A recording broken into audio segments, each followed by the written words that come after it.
Hello, this is Matt on the Moon Lambo channel. I want to talk about igniting the biggest XRP run in history, and congrats to you, kudos to you for being here because you are early. Actually, you're so early, I probably should not even be congratulating you because it's very rude for you to show up to the party so early. The hosts are not yet prepared.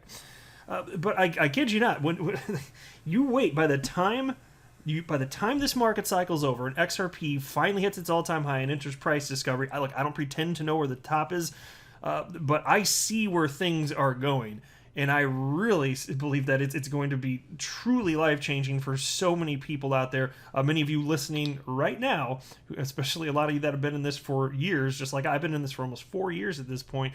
The patience that we have displayed will ultimately pay off. And so I want to share with you perspective from a couple different individuals in this piece, including Raoul, who is the founder and CEO of Real Vision, which is it's an outlet that they publish all sorts of videos. A lot of it has to do with crypto, but also finance in general. I think it's a fantastic platform. I've been watching them somewhat regularly since, I guess it was probably December of last year, and I'd seen them before that, but ever since then it's a little bit more frequent for me.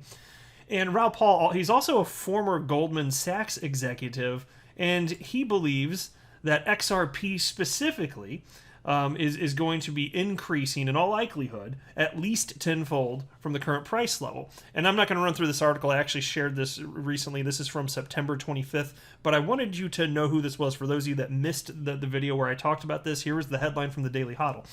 XRP has great risk-reward ratio with 10x price rise likely, macro guru Raoul. And then there's also this headline from the Daily Hodl. This is a new piece.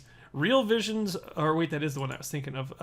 Real Visions Raoul says crypto will spark the largest generation of wealth in the shortest period of time. So sit tight, wait till you see the numbers here. That's what got me thinking about wanting to talk about this here.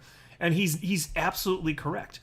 Like, the degree to which we're seeing asymmetrical returns in the crypto asset class relative to anything else, any other asset class or individual asset, this is unprecedented in the entire history, throughout the entire history of mankind. This has not happened before.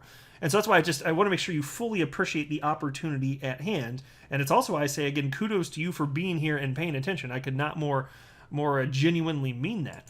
And then there was also this headline from Daily Hodl. $6 billion hedge fund boss hints at Bitcoin holdings, says Bitcoin officially mainstream. And indeed, you just wait. You just wait, guys. I mean, it's you're here before the vast majority of institutional funds and funds that would come from publicly traded companies as well. You beat them, almost everybody. It's somewhere in the neighborhood of 3% of humans on the planet have ever held a cryptocurrency at any point in time, and we already have a market cap of over $2 trillion at the time I'm recording this. Yeah, so what is it now? At the time I'm recording this, $2.34 trillion. XRP at $1.08, man, that's going to look cheap. I think that's going to look cheap in the future. Which is also why I shared this tweet. I tweeted this out earlier this month. Either XRP is going to zero, or it's going to eventually hit its all-time high near $4, and then enter price discovery. What do you think is more likely? All the day-to-day volatility will prove to not matter, and it isn't an indicator of the final outcome regarding price. And so I could not more strongly believe that when I wrote that. The day-to-day volatility doesn't matter. It's just a bunch of people like hanging out, just they're listening to some sort of metal band and they're mosh pitting, if I could word it like that to sound dorky. They're mosh pitting, having a killer time right there, bumping all around each other. They don't know what the hell is going on. Very volatile. But it doesn't matter. It does not matter. The short-term price action, it is what it is. It's not based on fundamentals. It also doesn't illustrate the fact that we've been in an upward trend for the asset class for 12 years. None of that. Okay, so into this first piece with Raoul here. Real Vision CEO and macro guru Raoul thinks crypto's overall market cap still has a gigantic amount of room to grow. Oh yes, you wait till you see the numbers and his expectations here. Now, Paul says in a new interview with Anthony Pompliano that the crypto market is growing at a faster rate than the internet did. And here's a quote.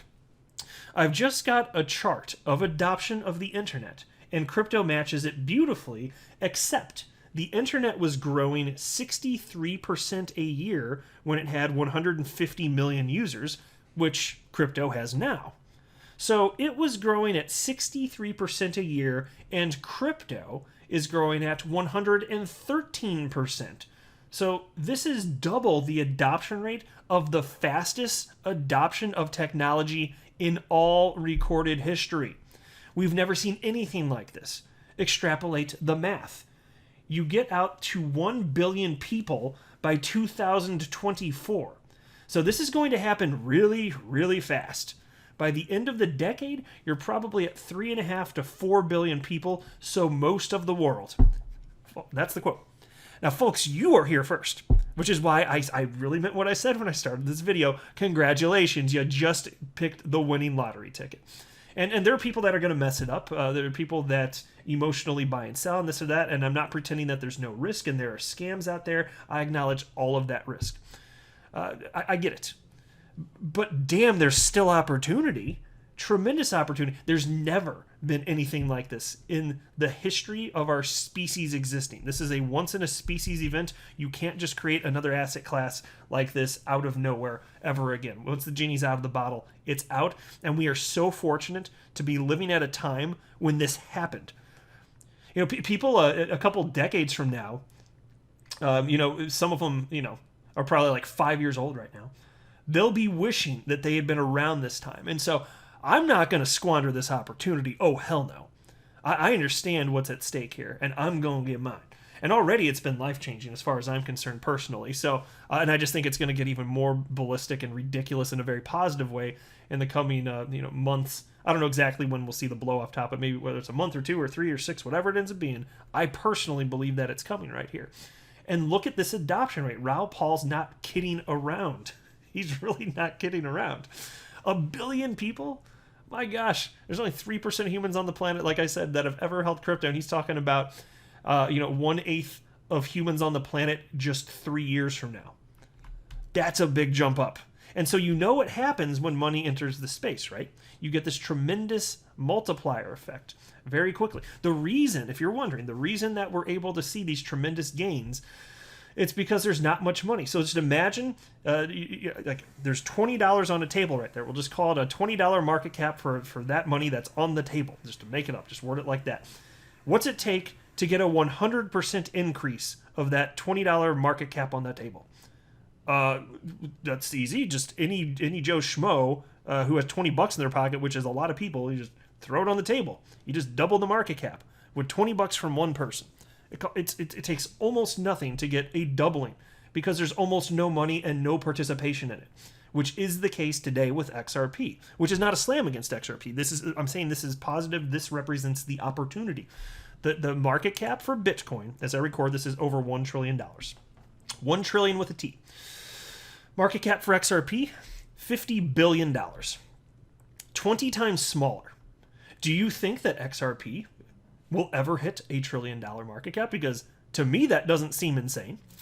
Won't be surprised if that happens this market cycle. I don't know if it will, but it sure as hell won't surprise me. And so the reason I'm highlighting this is, again, to get to that level, it doesn't take much money coming in when there's so few participants. As soon as you get, all at once, a bunch of people jumping into anything in terms of investing, the price gets bid up so damn quickly. That is what's coming here. And then we've got, I wanted to read this too. Check this out. This is the same article. Paul notes that most major asset classes, including equities, bonds, and real estate, sit within the $150 to $300 trillion range. The former Goldman Sachs exec thinks that the crypto market cap will surge by 100x to match those other sectors. And here's a quote. I think a roughly fair value to fit in with the other asset classes is $200 trillion. So it's 100x. We've never had an asset do 100x of that kind of magnitude in all recorded history. We've never seen it before. None of us have lived through this. So this is, I think, going to be the largest generation of wealth that the world has seen in the shortest period of time. Golf clap for Mr. Paul, right? He's right. I believe he's right. Fine. There's no way to know for sure. I'm not a future person, but I believe it. I absolutely buy into this because I'm looking at just how things have unfolded for the last 12 years. I'm seeing that there is real world utility and people kind of get that. It's coming, folks. And the big move for us this market cycle, it's almost here. And there's other money coming in too. From the Daily Hodl, $6 billion hedge fund boss hints at Bitcoin holdings, says Bitcoin officially mainstream. The top executive of a hedge fund owned by famed billionaire George Soros says that Bitcoin has turned a crucial corner and burst into the mainstream. In a new interview with Bloomberg Live, Soros Fund Management CEO Dawn Fitzpatrick says that both the digital asset market cap and user count are signals that crypto is normalizing in the public eye. And here's a quote. "I'm not sure Bitcoin is only viewed as an inflation hedge here. I think it's crossed the chasm to mainstream. Cryptocurrencies now have a market cap of over $2 trillion. There's 200 million users around the world. So I think this has gone mainstream from our perspective." And that's a quote. Fitzpatrick reveals that the $6.5 billion fund owns some Bitcoin, but they are more interested in the use cases that crypto provides rather than the coins themselves. And here's a quote. "We own some coins, not a lot, and the coins themselves are less interesting than the use cases of DeFi, decentralized finance, and things like that." So let me pause right there. I think what they are missing there, and people are still trying to figure this out, so it's fine. I like hearing takes like this. Is that the coins are going to be powering this stuff, frankly. Think about this. The efficiency and what's going to be preferential, even if you think about the first proposed use case for a cryptocurrency, which was Bitcoin's, was proposed by Satoshi Nakamoto. Bitcoin proposed to be used as a peer-to-peer cash system. Well, we haven't seen that happen for a number of reasons, not the least of which is technologically, Bitcoin and almost all cryptocurrencies are technologically insufficient to make that happen. And maybe you get layer 2 technology that makes it possible. But you actually could do that with XRP. It's just that right now, onboarding people in the crypto, it just takes time and it's coming here. But when you're talking about decentralized finance specifically and putting up cryptos for collateral and this and that, like, there's all sorts of routes that you can go with this. The coins absolutely will be crucial to this, but not all of them. You don't need a new form of money for every new type of idea humans have or every new business idea. Of course you do not. But there are a handful where it does make sense. And that's why as long as XRP continues to be functionally useful, I'll be optimistic for its long-term viability. That's what's important to me. I'm just saying. And in the short term, yeah, I know utility doesn't matter. It matters to me, probably matters to you if you're listening to this channel. But most people just, they don't get it. Maybe they don't even give a damn. And so that's the world we live in now. But increasingly, yeah, of course it's going to matter. The money's always going to flow to where problems are being solved for real people. That's a no-brainer here. And so here we are with XRP being incredibly illiquid, and just opportunity is just sitting there staring us in the face. I've been staring at this opportunity in the face for almost 4 full years. And I've had a lot of fun, honestly. Like, we haven't even gotten to this final leg up for this market cycle. I've still been having a lot of fun. During the bear market, I had fun. I've been enjoying this ride over the last 12 months or so as XRP and crypto markets in general just gone bonkers. And the best is yet to come. And I'll have fun again once we enter the next bear market. I'm going to do it all over again. So you should continue to hang out because I'm here for the long haul, folks. This is not the last crypto opportunity, all right? The next decade is going to be crazy, but there will come a time, and maybe a decade from now is that time, where it's going to be too late, not to invest in crypto, but to get these types of asymmetrical returns relative to anything else, because there's going to be too much money in it. So you can imagine, like, think about this. If Raoul's right and crypto gets to a $200 trillion market cap, that's where it evens out. Well, it's just going to stay there, just like gold doesn't fluctuate much. Because you can imagine, once you got a $200 trillion market cap, how much money has to flow in to bid up the price to double it? It's not going to happen. But here we are, opportunity at hand. I'm not a financial advisor. You should not buy or sell anything because of anything that I say or write. That would be a very, very, very bad idea. Until next time, to the moon, Lambo.